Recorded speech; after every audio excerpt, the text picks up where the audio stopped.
Hey there, this is Nat, and I have a fresh, powerful read for us this week.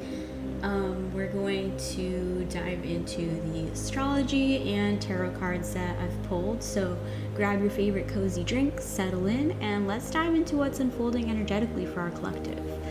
First off, I want to go over our collective's chart. I drew up a chart for the collective, and if any of this resonates with you, then you could be a part of my collective that I'm meant to serve through readings and stuff like that. So we've got that Libra sun shining bright in the 4th house, which means that we're all craving deep harmony, peace, and emotional safety. This is about home, family, ancestral patterns, getting real cozy in that inner sanctuary. We're all about kindness and justice, but there may be some old wounds around feeling stuck or judged thanks to that sun opposite Saturn vibe. So watch for perfectionism creeping in and be gentle with yourself there. And with a Gemini rising, that's the curious, mentally sharp side of us, always itching to learn, connect, and make sense of the world. But sometimes that mental energy feels restless or a little guarded, like we're wearing our cool mask instead of letting warmth shine through. And emotionally, that Sagittarius moon in the 6th house wants us moving, learning, teaching. Our hearts need inspiration and freedom in our daily grind. So if you feel restless or anxious, it's just your soul craving variety and meaning through service. Now let's talk about the transits lighting up our week. This post is coming out on Wednesday, so I'm going to talk about transits starting then. We have Venus and Mercury in Scorpio. They're stirring things up around family and communication, so expect some deep emotional conversations and maybe some truth bombs about what's really going on behind the scenes. The moon shifts from Pisces into Aries, pushing us from spiritual surrender toward bold, action-driven energy. Saturn's turning direct near our North Node in Pisces, giving us the green light to step into leadership, but with compassion, not martyrdom. I don't know how to say that word. Mars in Sagittarius squares the Libra sun by the weekend, and that tension between freedom and obligation, it's asking us to set clear boundaries and grow up emotionally. So now we'll get into the tarot cards. I'm going to pull some tarot cards for us.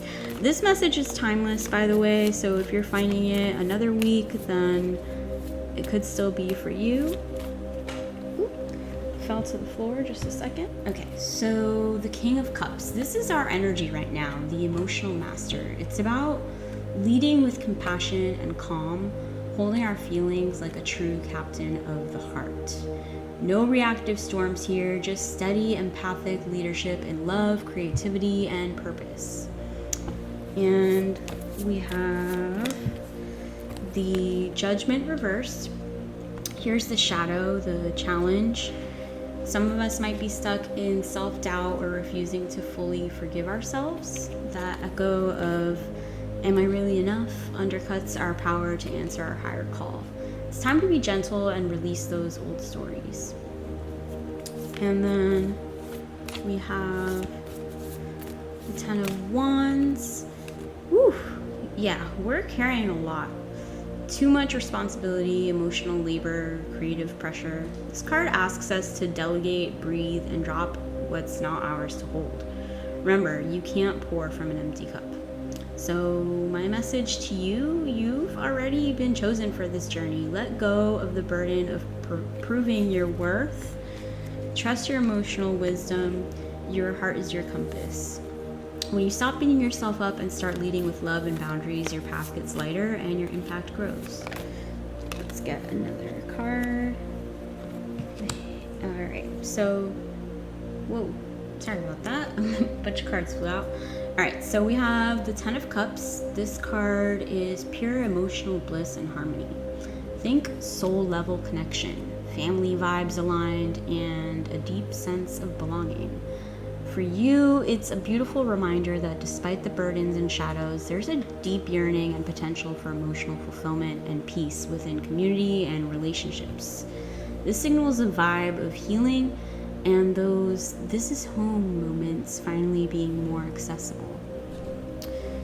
Yeah, sorry, my cat just jumped into my lap. Say hello, Binks. Meow. Now we have the Hermit, which brings the energy of soul searching, introspection, and wise solitude. It's calling you to turn inward for guidance. Pull back from external noise and distractions to really hear the quiet, intuitive answers. And this card complements the Sagittarius moon needing freedom and personal guidance, but suggests that sometimes the most powerful growth comes from stepping away and reflecting deeply on one's path. Now we have the Hanged Man. This card is all about surrender, new perspective, and waiting on spiritual timing. It's the invitation to pause, release control, and see things from a fresh angle. It syncs with Saturn direct near the North Node in Pisces, urging trust in divine flow and releasing resistance. For the collective, it's like a spiritual reset button. What are you holding on to that you need to let go of? And what new way of seeing your story will free you? So how they layer together, with the Ten of Cups healing the heart space, the Hermit guiding introspection, and the Hanged Man asking for surrender. This week's themes invite you to blend emotional fulfillment with deep inner work and radical letting go, supporting the shift away from overwhelm with the Ten of Wands into soulful alignment. Let's get some more cards here. I'm going to cut the deck from where I left off. Select the middle pile, put it on top, and here we go. This is kind of hard to do with a cat in my lap. Okay. By the way, I just wanted a chance to let you know that I write a blog on Substack, if you aren't aware. I also make content on social media, so I'm going to put a link in my description, or the description of the video rather, to my link tree where you can find my Substack. I post about life, mental health, self-development, personal growth, psychology, all sorts of things. I even have a post about the benefits of video games. But yeah, so check that out. Sorry, I'm getting all these notifications. I should have muted my computer. Anyway, back to the reading. We have the Three of Wands reversed, Three of Swords, and King of Pentacles. So let's unpack this trio together and see what the universe is saying for our collective right now. So with the Three of Wands reversed, there's a slowdown in expansion and growth that we were expecting. Plans might feel stuck, or things you hoped to manifest are hitting delays. It's that restless energy, like you're ready to move forward, but something's holding you back. Or maybe there's impatience creeping in. This vibe nudges us to be cautious of frustration around missed opportunities or feeling like the world isn't cooperating with our big visions. And then into the heartbreak zone with the Three of Swords, ouch, the raw truth card of sorrow, grief, or painful realizations. This energy is asking the collective to openly process any emotional wounds that are surfacing, especially around relationships or inner betrayals. It's a call to face the pain, however uncomfortable, because healing starts there. Remember, it's totally okay to feel that discomfort. It means walls are coming down, clearing space for something new. And now, thank Goddess, the King of Pentacles steps in as our grounding, stabilizing force. This king represents mastery over the material realm, financial security, wise leadership, abundance built on patience and hard work. And after that emotional storm, this card is the promise that stability and prosperity are on their way, but only if the collective remains rooted, practical, and responsible.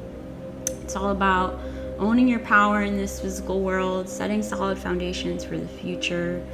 So, putting this all together, the collective's journey looks a little like this. You're in a moment of feeling stuck and perhaps heartbroken about unmet dreams or challenging relationship truths.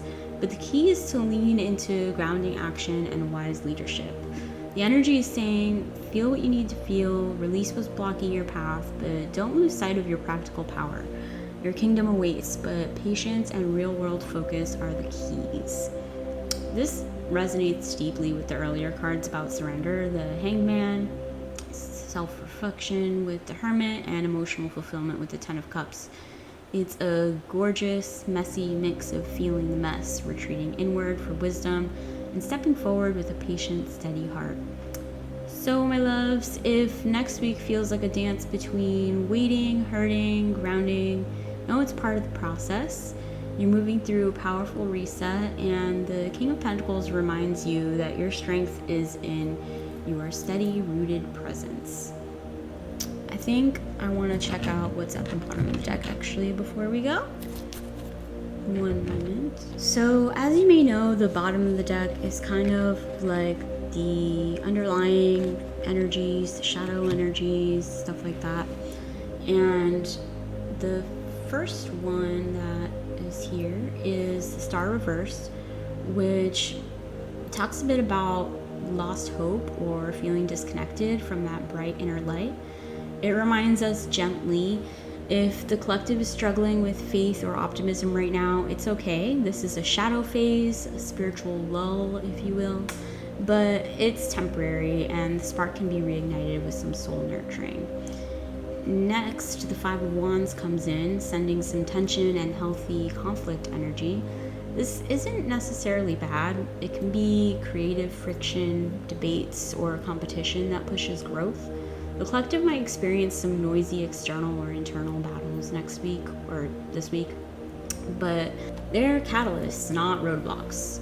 And then bam, the sun shines in as a major gift from the universe here. This is pure vitality, joy, and clarity shining through after all the struggles. It promises success, celebration, and moments of real happiness that remind everyone why they keep pushing. It's the light at the end of the tunnel, fueled by hope reignited. But right on its heels, the Six of Wands reversed cautions against pride swings or feeling unrecognized. Some might feel like their wins are overlooked or worry about losing momentum. The collective is encouraged to stay humble, grounded, and keep their eyes on the larger purpose instead of chasing quick validation. And last but not least, the Page of Cups offers fresh emotional beginnings, intuitive nudges, and creative explorations. This card's energy invites the collective to stay open-hearted and curious, especially around new emotional or spiritual insights coming up. So yeah, as a collective message from the bottom of the deck, yes, some hope might feel dimmed and challenges arise in the form of conflict and feeling unseen, but there's undeniable light and joy ahead. Keeping open hearts and grounded humility will carry this crew through to the fresh inspiration and emotional growth. Alright, Soul Fam, that's a wrap on this powerful collective reading. If this reading resonated with you, please let me know in the comments, and don't forget to like and subscribe for more. That helps me connect to your energy in a woo way. And also don't forget to check out my social media and Substack in my links. Hope to see you there, and I hope you have a great rest of your day. Bye.